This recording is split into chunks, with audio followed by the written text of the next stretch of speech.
Welcome to ராஜாம்மா home. இன்றைக்கி ராஜாம்மா ஹோமில் என்ன பார்க்க போகிறோம் அப்படின்னா, என்னோடய டெரஸ் கார்டனை தான் பார்க்க போகிறோம். இப்போ நான் வந்து 7-8 மாதமாக வந்து வெளியூருக்கு போயிட்டேன், வீட்டில் இல்லை. அதனால் என்னோடய கார்டன் வந்து பராமரிப்பு இல்லாமல் அப்படியே இருக்குது. அதை வந்து உங்களோட ஷேர் பண்ணிக்கலான்னு பார்க்கேன். வாங்க வீடியோக்குள்ளே போகலாம். இந்த லெமன் மரத்தை பாருங்கள்.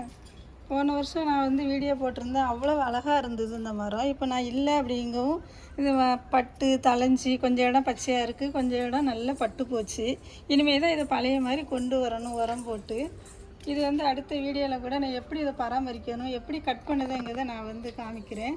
மிளகாய் செடி தன்னை அதுவாக விதை விழுந்து முளைச்சி பழம்லாம் காயெலாம் பறிக்காமல் நல்லா பழுத்து போய் இருக்குது மிளகாய். வெளியூருக்கு போயிட்டு வந்த உடனே எனக்கு தோட்டத்தை பார்த்து எப்படியோ ஆயிடுச்சு. இப்படி இருந்த தோட்டம் இப்படி ஆயிட்டே அப்படின்னு சொல்லி.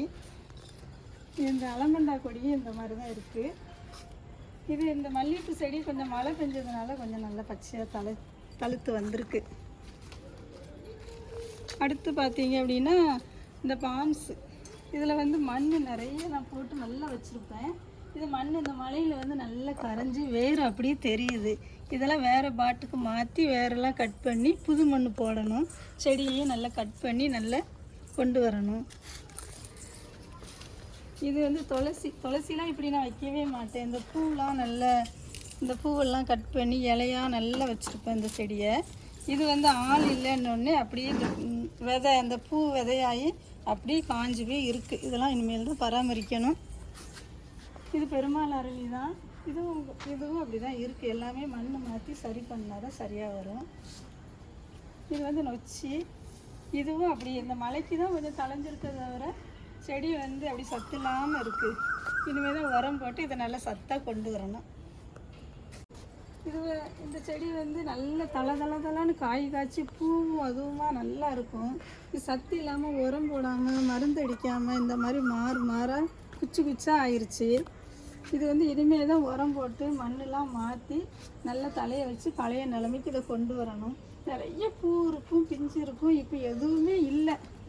இந்த செடி வளர்க்கணும்னு நம்ம வந்து சின்ன பிள்ளை பச்சை குழந்தைகளை வந்து பராமரித்த மாதிரி செடியை பராமரித்தாலும் அந்த செடி நல்லா வரும். நான் இல்லை அப்படிங்கவும் இப்படி ஆயிடுச்சு. தண்ணி மட்டும் ஊற்றுறதுக்கு ஒருத்தங்கிட்ட சொல்லியிருந்தேன். அவங்க வந்து தண்ணி மட்டும் ஊற்றிட்டு போயிருந்துருக்காங்க. நிறைய செடி வந்து பழுதாயிட்டு. இனிமேல் தான் புதுசாக வேறு பிளான்ட்லாம் வாங்கி வச்சு தோட்டத்தை வந்து பழைய நிலைமைக்கு நான் கொண்டு வரணும்னு நினச்சிக்கிட்டு இருக்கேன். அடுத்தடுத்து உள்ள செடிகளை பார்ப்போம் வாங்க. இது வந்து பாரிஜாதம், ஒரே ஒரு பூ இருக்குது. இந்த செடி நல்லா இருக்குது. ஆனால் பாரிஜாதம் வந்து இது வந்து இட்லி பூ. இதுவும் பழுத்து சத்தே இல்லாமல் இருக்குது. இதுவும் இட்லி பூ. இதெல்லாம் எடுத்துட்டு புதுசாக தான் வேறு கன்று வாங்கி வைக்கலாம் அப்படின்னு நினச்சிருக்கேன். அடுத்த வீடியோவில் நான் கன்று வாங்கி வைக்கிறது, எப்படி உரம் போடணும், எப்படி வளர்க்கணும், எப்படி மாற்றணுங்கிறத நான் வந்து சொல்கிறேன். இப்போ பிச்சி செடி இருக்குது, பிச்சி பூ.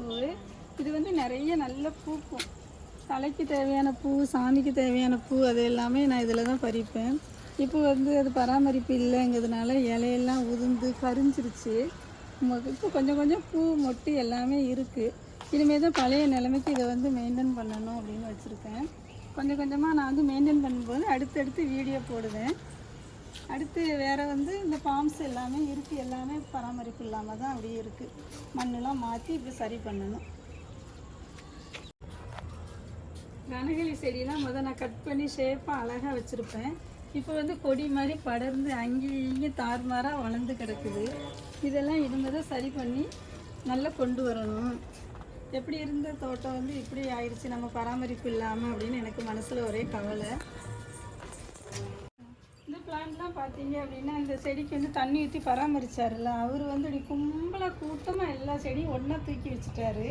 இனிமேல் தான் இதை வந்து லைனாக நான் வந்து அடுக்கி இந்த பக்கெட் அதுக்கெலாம் பெயிண்ட் பண்ணி நல்லா பராமரிக்கணும் அப்படின்னு நினச்சிருக்கேன். ஒவ்வொரு செடியும் நல்லா வளர்ந்துருக்கு நான் எதிர்பார்க்காத அளவுக்கு. சில செடிகள் வந்து பட்டும் போயிருக்கு, சில இது வந்து நோய் விழுந்திருக்கு. நம்ம ஆள் இல்லை அப்படின்னாக்கி இந்த தோட்டம் வச்சதுலேயே பிரயோஜனம் இல்லை. நம்ம கூட இருந்து பார்த்தா தான் நல்லா இருக்கும் போல். நான் வந்து என்னோடய சூழ்நிலை 7 மாதம் வெளியூரில் இருந்ததுனால என் தோட்டம் இந்த மாதிரி ஆயிடுச்சு.